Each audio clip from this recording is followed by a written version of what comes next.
আল্লাহ বলেন যখনই ক্ষমা চাইবা তখনই আমি ক্ষমার জন্য রাজি। শুধু দুইটা সময় মানুষের ক্ষমা আর তওবা কবুল করা হয় না। আওয়াজ করে বলতে হবে কয়টা?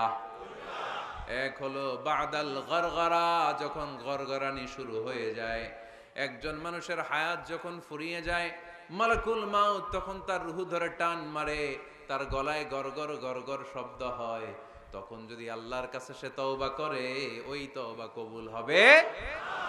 সময় তো শেষ, দ্য গেম ইজ ফাইনাল, শেষ। আপনি মালাকুল মাউতকে দেখে ফেলছেন, আলামুল বারজাক দেখতে শুরু করেছেন, এখন কিসের তওবা? টাইম নাই, নো চান্স। এ হচ্ছে নাম্বার ওয়ান। নাম্বার টু হচ্ছে বাদা তুলুই শামসি মিন মাগরিবিহা, কিয়ামতের আগে সূর্য আর পূর্ব দিক থেকে উদিত হবে না, এটা পশ্চিম দিক থেকে উদিত হবে। সূর্য যেদিন পশ্চিম দিক থেকে উদিত হবে, ওই দিন থেকে তওবার দরজা, তওবার চ্যাপ্টারকে বন্ধ করে দিবে কে? এছাড়া যে কোনো মুহূর্তে 24/7 আপনি ভুল করেই ক্ষমা চাইলে মাফ করে দিবে কে?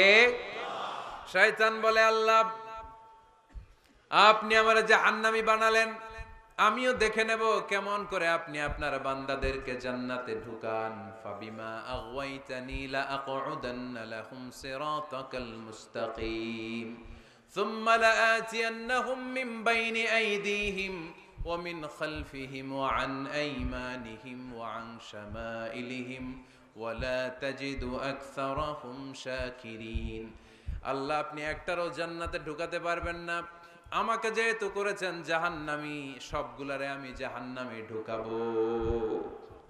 আল্লাহ বলেন, তুই যদি ওয়াসওয়াসা দিতে দিতে বান্দারে একেবারে শেষ পর্যায়ে নিয়ে যাস, বান্দা যদি গুনার কথা বুঝতে পেরে উপলব্ধি করে একবার চোখের পানি ছেড়ে ক্ষমা চায়, আমি আমার বান্দার সব গুনাহ মাফ করে দেব। তুই কি করবি? শয়তান বলে, আল্লাহ হিসাবটা এত সোজা না, আমি ডান দিক থেকে দেব ধোকা, বাঁ দিক থেকে দেব, সামনে থেকে দেব, পেছন থেকে দেব, মাজরাদ দাম, শিরায় শিরায় ঢুকে ধোকা দেব। ওয়ালা তাজিদা আকসারাহুম শাকিরিন, একটারও জান্নাতে ঢুকাতে পারবেন না। আল্লাহ বললেন, তুই আমারে চ্যালেঞ্জ দিলি, আমি তো মালিকুল আমলাক, সব রাজার বড় রাজা, মহারাজা, ঠিক কি না? মহারাজা কখনো চ্যালেঞ্জ নেয় না, মহারাজা শুধু চ্যালেঞ্জ দেয়। তুই আমারে চ্যালেঞ্জ দিলি, ওকে ফাইন, ডান, আমিও তোর চ্যালেঞ্জ দিলাম। ওয়া ইজ্জতি ওয়া জালালি ওয়া ইরতিফাই মাকানি, আমার ইজ্জতের কসম, আমার জালালিয়াতের কসম, আমার ক্ষমতার কসম, তুই আজীবন ওয়াসওয়াসা দিতে দিতে গোমরা বানাবি, পাপ কাজ করাবি, কিন্তু একদিন যদি সে অনুতপ্ত হয়ে আমার কাছে ক্ষমা চায়, আমি জীবনের সব গুনাহ মাফ করে দেব। এক ফোঁটা চোখের পানি ছেড়ে আমার কাছে কাঁদলে আমি ক্ষমা করে দেব, বান্দাটারে জান্নাতি বানায় দেব। তুই কি করবি? আমি মাফ করব, তুই কি করবি? সুবহানাল্লাহ পড়তে পারলেন না? তওবার কারিশমা বুঝতে পেরেছেন ভাইয়েরা? তওবা করতে রাজি আছেন সবাই?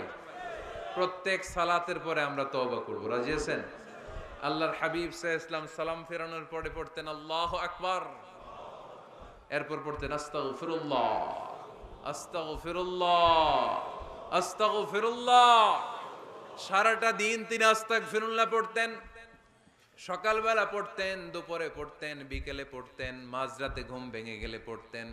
শুধুমাত্র কেবলমাত্র একমাত্র যখন টয়লেটে ঢুকতেন তখন পড়তে পারতেন না, এজন্য টয়লেট থেকে বের হয়ে সর্বপ্রথম তিনি ক্ষমা চেয়ে নিতেন। যেহেতু সারাদিন জিকির করেছে আর ইস্তেগফার করেছে, শুধু টয়লেটে ঢুকার সময়টা পড়তে পারতেন না, এজন্য টয়লেট থেকে বের হয়ে ক্ষমা চাইতেন। কি পড়তেন? গোফরানাক। গোফরানাক মানে কি হুজুর? ক্ষমা চাই, আল্লাহ ক্ষমা চাই, আস্তাগফিরুল্লাহ, আস্তাগফিরুল্লাহ, আস্তাগফিরুল্লাহ। এজন্য ভুল হয়ে গেলে, পাপ হয়ে গেলে, অন্যায় হয়ে গেলে অনুতপ্ত হয়ে আমরা ক্ষমা চাইবো কার কাছে?